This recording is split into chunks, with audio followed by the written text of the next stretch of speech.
Om Jnanatimirandhasya Jnananjana Shalakaya Chakshurmilitam Yena Tasmai Shri Gurave Namaha. So these verses are describing the Purush incarnations, namely Karadaksha Vishnu, Garbhodaksha Vishnu, and Kshirodaksha Vishnu. These are the forms of the Lord who apparently have some contact with the material nature, although, as is stressed both in the previous verse and this verse, lest there be any misunderstanding, the Lord is always transcendental to this material nature, even though appearing to be within it. The Paramatma feature of the Lord is of three forms.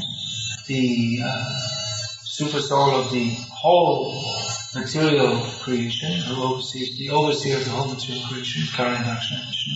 The super soul or the overseer of each individual universe is Garbhodaksha Vishnu.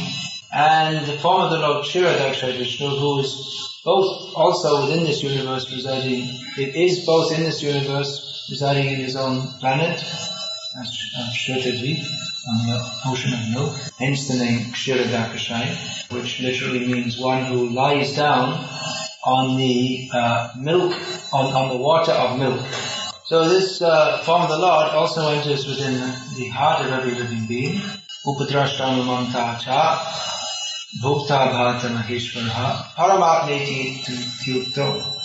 In the Bhagavad-gita, Lord Krishna describes that he who is called the Paramatma is the overseer of everything, the witness of everything, and he is the person who allows everything to go on. As the saying goes, not a blade of grass moves without the Lord's will. Or, as the saying goes in English, man proposes and God disposes. In other words, man may have various desires, but that can only be fulfilled by the grace of the Lord. So, Upadrashami Mantacha Bharata, he is the Lord of the universe. Bharata, Bhokta, he is the actual enjoyer. And Maheshwara, he is the supreme controller. Paramatmeti Tyukto, Dehesmin Purusha Paraha. He is present within the body of every living being, yet he is a transcendental person. He is not bound up by the body as the Jiva soul within the body is. So the Paramatma is the Supreme Personality of Godhead, but he is functioning in a certain manner, as Lord Krishna says in Bhagavad-gita, Yeyata mam prapadyante tams tathaiva bhajami aham. I reciprocate with everyone according to their degree of surrender to me. So the conditioned soul is not at all surrendered to the Lord, not on his terms. That Krishna Его условия. No one can avoid me, everyone is in contact with me one way or another. But the conditioned souls are in relationship with Krishna indirectly through his external energy. They are not surrendered to Krishna. So Krishna reciprocates with them by actually not revealing himself to them. Although he is in intimate contact with them always, they do not wish to acknowledge his existence even. Or even if the conditioned souls acknowledge the Lord's existence, they do so principally to fulfill their perverted material desires.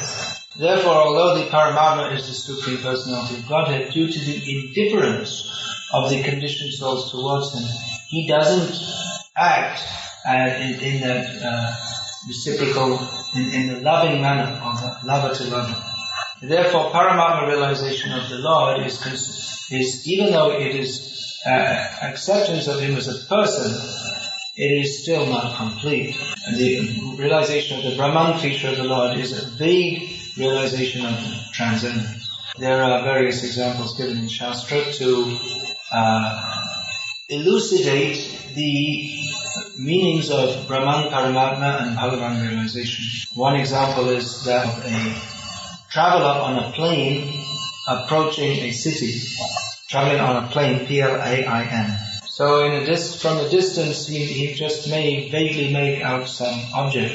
Some large object in the distance. But because he is at a great distance, he only perceives it as some kind of object without seeing the details within it. Thus he may mistake that city to be a low-lying cloud or a dust cloud, or he may mistake it to be a hill.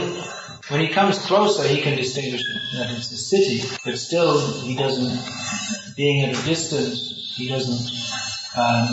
can't distinguish what are the particular features of the city. In other words, he can vaguely understand that it's a city only. Now, when he enters into the city, you can see that here are the roads, here are the bathing places, here are the civic institutions, here are the parks, and so on. And in this way, he can take advantage of the city life and have a complete and correct understanding of actually what the city is. A similar example is given of approaching a mountain. So, Paramatma realization of the Lord means acceptance of Him as a person, but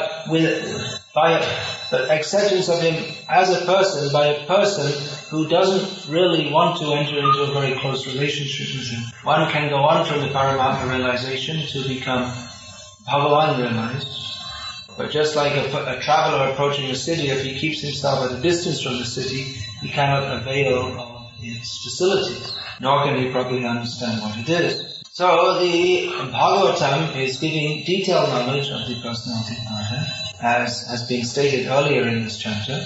Vedanti tat tat vividas tat dam yad jnanam advayam brahmeti paramatmeti bhagavaneti shabdate. That the knowers of the truth, they know it as a single tattva or a single entity with three aspects, namely Brahman, Paramatma and Bhagavan. So these three aspects of the Absolute Truth are described and in full context within Srimad Bhagavatam. The emphasis is on understanding Bhagavan, the personality of Godhead, who, although these three principles are non-different, Bhagavan is the substratum of the other two principles. In other words, the other two principles are dependent on Bhagavan.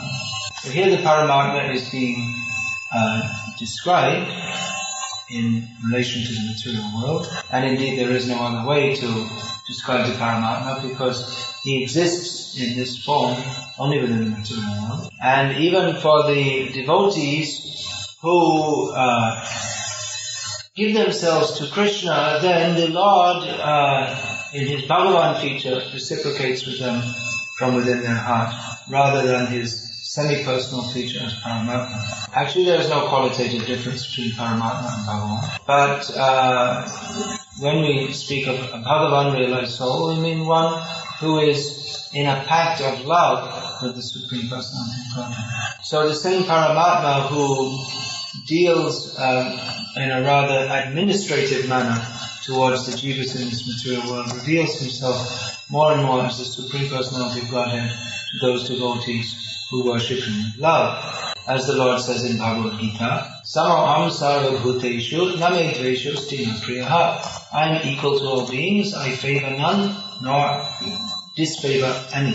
So this is the Lord speaking from the platform of Paramatma. He is fair administrator towards all. But then he says, Ye bhajanti tamam bhaktya maite teshu chapyaham. But for one who considered what the nature of reality is, practically just like animals, then every human being has to try and make some kind of understanding of reality.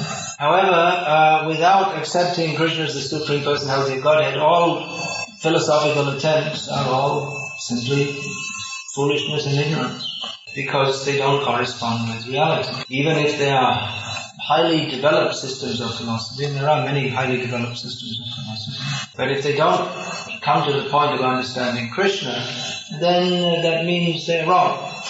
As the English saying goes, a miss is as good as a mile. I think I've explained that. In other words, in a shooting competition, there's a board, and if you miss it by 1 millimeter, you missed it. If you missed it by 1 mile or 1 kilometer, you also missed it. You get the same amount of points, 0. So, proper understanding of Krishna consciousness is essential, especially in the face of so many wrong philosophies being propagated in the world.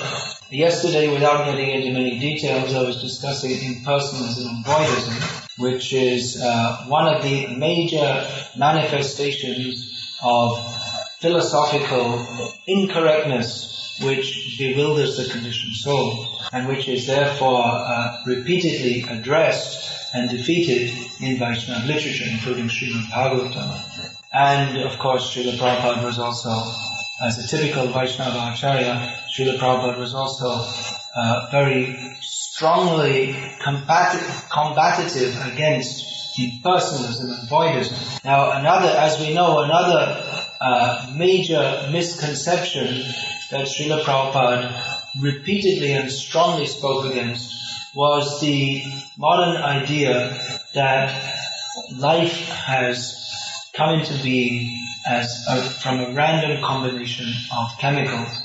Now, if we examine these verses of Bhagavatam, which describe how the Lord enters into the universe and by His direction organizes or oversees the organization of everything, then both of these wrong ideas are completely defeated by understanding this.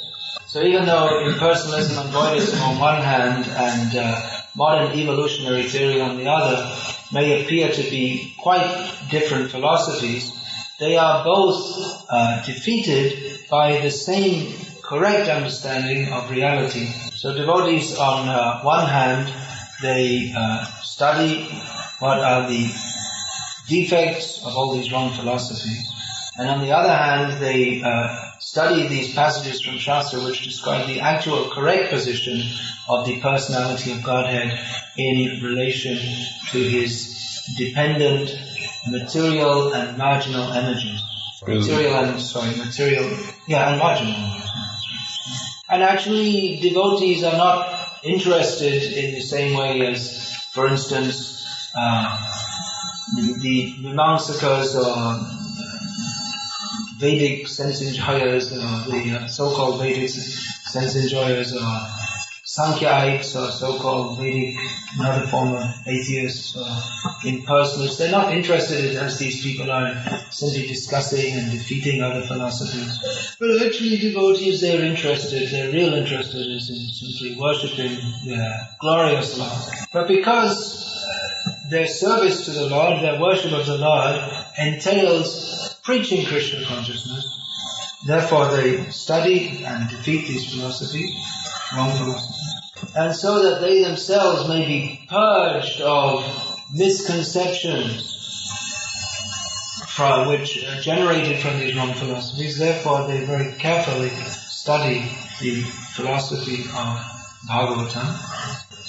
So as I was saying yesterday, I discussed a little bit about impersonalism and voidism. We can discuss a little bit about the evolutionary theory now. And last night I was reading in Prabhupada's Gita purport how the science of anthropology is developed on the basis of the Darwin's evolutionary theory. What? Which theory? The science of anthropology is developed on the basis of Darwin's evolutionary theory. So I happen to have an Encyclopedia Britannica in my computer, so I looked up anthropology out of curiosity to find out more details about this statement given by Srila Prabhupada. And as usual, when we study anything about evolutionary theory, it's very interesting. It's interesting because it's, on the one hand, so absurd, on the other hand, so almost universally accepted in modern society. It is quite striking how the whole world is functioning on the basis of a gross absurdity, which it seems almost amazing how people in general can't even detect such absurdity. This life comes in, this life comes from life. Prabhupada just completely takes apart all these rubbish ideas of the scientists. That scientists, they present to the world that we are teaching that which is verified and proven, but they have no proof of evolution. Nevertheless, they talk of it as if it's a fact, which Prabhupada pointed out is simply cheating. They insist that everything should be empirically proven, although there's no such thing actually as empirically proven, but they presume that there is. But their case for evolution is mostly based on guesswork. So I was reading in this article about anthropology how man, the earliest species of man developed. How? Because as the more strong monkeys were eating more and better food, then they became bigger than other monkeys. So it was no longer convenient for them to swing through the trees. So they came down and they started walking around on the ground more. And because they had to reach up to the trees to get the fruit, therefore they became erect. Whereas monkeys, if you see them, they kind of scurry along the ground using their hands and legs. So it's written in the Encyclopedia Britannica, which is highly respected as an authoritative literature. This is how it's written. It's written as if it's a fact, but there's absolutely no proof. It's completely guesswork, based on a premise which is there's absolutely no proof for it whatsoever. And in fact, the overwhelming evidence, if they cared to open their eyes to see, is against evolutionary theory. Maybe about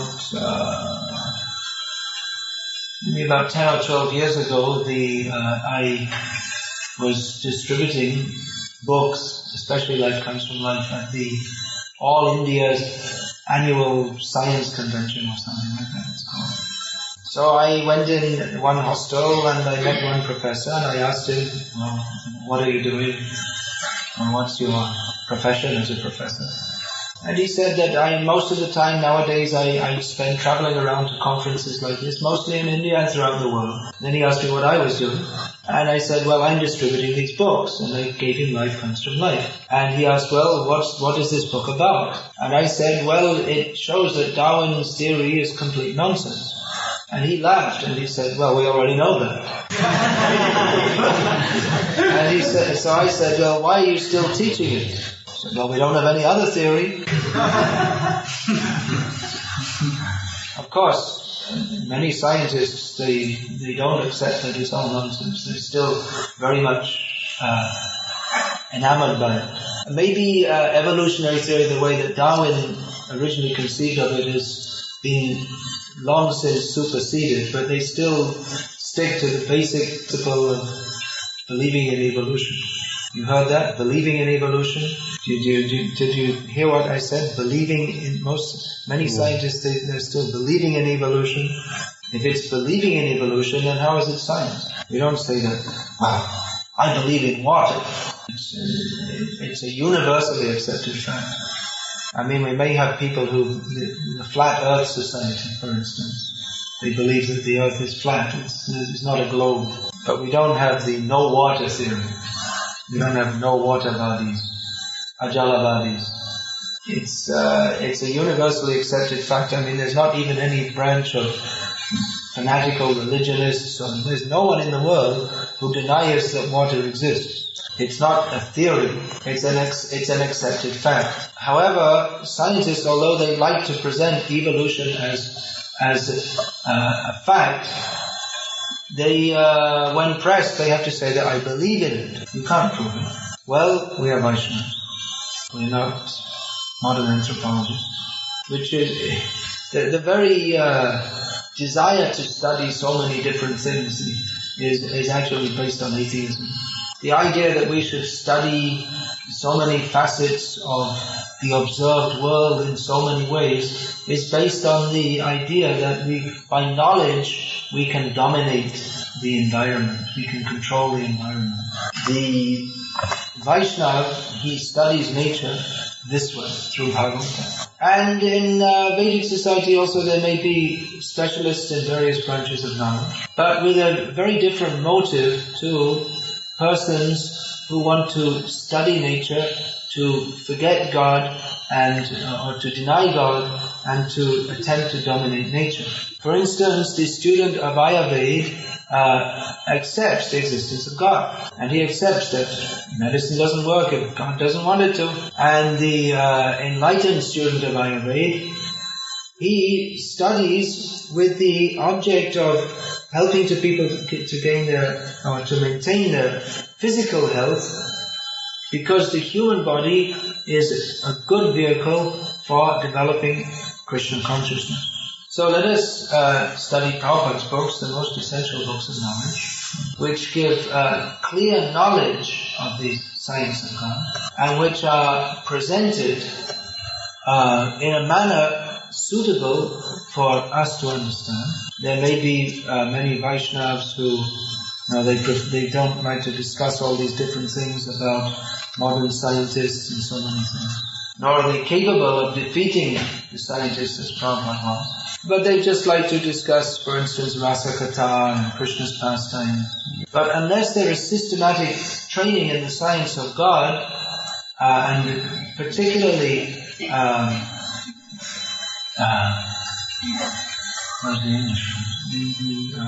The breaking of the wrong theories prevalent in modern society, unless there is this, then we may breed a class of semi-theists and semi-atheists, which may sound like a contradiction. I'll explain that. That we meet many people in India who are, on one hand, attracted to Krishna consciousness. They like to come to the temple, they like to attend the aartis. On the other hand, because modern education is based on this Darwin's theory, the modern atheistic theories, and because they haven't heard the refutation, the refutation of these theories and the proper establishment of Vaishnava philosophy, they somehow, even though they like to come to the temple, they don't really believe in God. Even if they like to come to the temple. Even if they like to come to the temple, they don't really believe in God. Their worldview, their view of reality is that everything has come from nothing. Everything is simply, life has come from matter. So even though by sentiment they're devotees, by conviction they are atheists.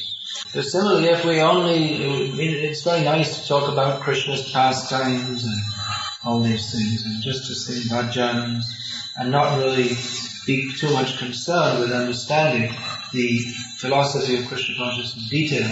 Or we may even study the philosophy of Krishna consciousness, but only in what I shall call a classical manner. In other words, we study all the different philosophical theories and the breaking of the wrong theories which were given by previous acharyas.